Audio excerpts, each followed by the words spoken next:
Welcome to today's explainer for April 28th, 2026. We're jumping straight into what is honestly one of the most fascinating market mysteries I've looked at in a long time.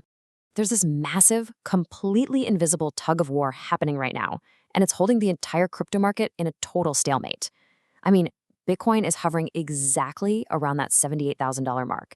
It's wound up like a coiled spring, and to understand why it just won't snap, we've got to look at the crazy forces pulling it in totally opposite directions. Okay, let's dive into this because it's a paradox that has pretty much everyone scratching their heads. You know the news cycle over the last few days? It reads literally like a checklist for a massive market rally. We've got the Strait of Hormuz reopening after a ceasefire, which totally eased global geopolitical fears and sent oil crashing. Plus, we're seeing just incredible accumulation data. Whales have scooped up an astonishing 270,000 Bitcoin. And yet, despite all of this objectively fantastic news, the price absolutely refuses to break past that $78,000 level, a major resistance point we call the true market mean. Section 1. The Great Market Stalemate. Forces of lift versus forces of gravity. There is a seriously stark contrast between the narrative and the reality right now. Think about the bullish catalysts. Global tensions are cooling down, which historically pushes capital straight back into risk-on assets like crypto. We've got heavy institutional accumulation, massive whale buying, robust ETF inflows, the whole shebang.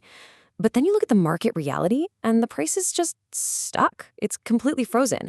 These incredible tailwinds are being totally neutralized by some really heavy, unseen headwinds. So what exactly are these forces of gravity? That brings us to Section 2, hitting the Fed ceiling, the FOMC macro divide. The divide in market expectations right now, especially with the two-day FOMC meeting kicking off today, is razor sharp. On one side, you have this dovish outlook. Financial giants like UBS are actually predicting a bold 50 basis point rate cut, and that's a vibe bolstered by Fed Governor Miran recently downplaying inflation risks. But then, on the exact opposite side, we've got a fiercely hawkish signal. Fed Governor John Williams has publicly pushed to hold rates entirely steady, emphasizing that the Fed needs hard, undeniable proof of inflation cooling before doing anything. So for you and your portfolio, it means the market is essentially holding its breath. Traders are totally sidelined waiting for cheaper money, which creates this hard Fed ceiling, making any real recovery rally almost impossible right now. Moving on to Section 3, the massive miner capitulation, the supply-side headwind. I really want you to take a second and appreciate the sheer weight of this number, 32,000 Bitcoin. Fresh structural selling data just revealed that miners have dumped exactly that amount over the last 3 months alone.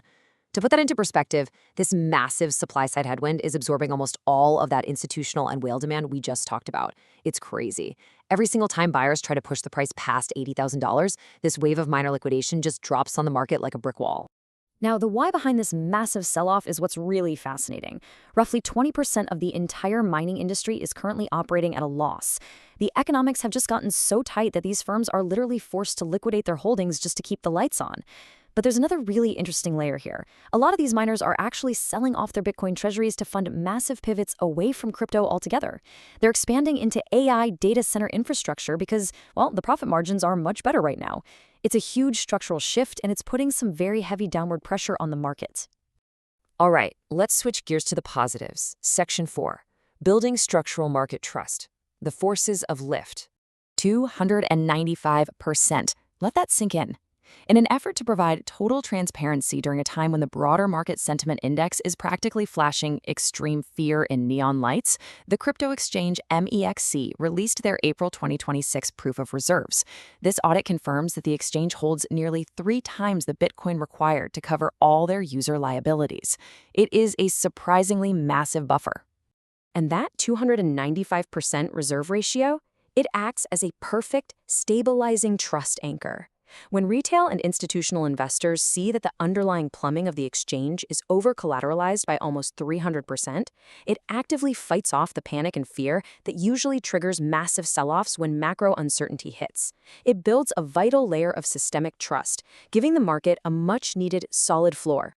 And we're seeing that trust translate into much deeper market infrastructure too. A recent filing by Coinbase Derivatives is bringing major institutional liquidity directly to XRP. By launching an XRP market maker program with the CFTC, they are massively deepening the order books. This is an absolute game changer for big institutional players. Why? Because it heavily reduces the slippage they experience when placing giant orders. Basically, they don't lose a ton of value just by trying to buy in bulk. By increasing this market depth, these regulated products might actually help XRP completely decouple from the sluggish range-bound behavior we're seeing across the rest of the market. Which leads us to Section 5, the quantum sell-off threat, hedging the Satoshi era. Just as we start looking up, there is this bizarre, super technical, and very serious psychological drag pulling us right back down. We've got to talk about the quantum sell-off. So there's growing anxiety around BIP 361. That's Bitcoin's proposed plan to migrate the network to protect against future quantum computing attacks. Analysts over at FalconX are reporting that professional traders are actively using derivatives to hedge against a massive future supply dump based entirely on this upgrade. They're literally trading on the fear of this event before any compromised coins have even moved on-chain. It's like they're buying earthquake insurance before a fault line has even been discovered. To really grasp why traders are so deeply spooked, consider this stark warning from Cardano founder Charles Hoskinson. Critics are pointing out the absolute terror of what happens to older, vulnerable wallets. If BIP 361 goes through as it's currently structured, roughly 1.7 million Satoshi-era Bitcoins could either be permanently frozen by the network to prevent theft or just effectively orphaned. The sheer chilling panic of either losing 1.7 million coins from the active supply or worse, having them dumped directly onto the open market is keeping a very heavy psychological lid on current prices. Section 6. The FOMC catalyst awaits, breaking the 78K stalemate. So the absolutely crucial point to take away today is this. We are stuck exactly at the $78,000 price point because these opposing forces are perfectly matched right now. You've got whales accumulating in deep exchange trust pulling the market up, but at the exact same time, you've got the heavy weight of 32,000 dumped miner coins, plus the psychological drag of this quantum FUD pulling it straight down. The market simply cannot resolve this on its own. It needs a catalyst, and that catalyst is the Federal Reserve decision tomorrow, which is going to serve as the ultimate tiebreaker. Which leaves us with the million-dollar question. Will the Fed provide the dovish relief needed to shatter this ceiling, or will the sheer weight of minor capitulation finally break the floor? Tomorrow's FOMC decision is going to be explosive, and it's going to shatter this delicate stalemate once and for all. Thanks for joining me for today's Explainer. Definitely keep your eyes on the data, and I'll catch you next time as we watch this incredible market unfold.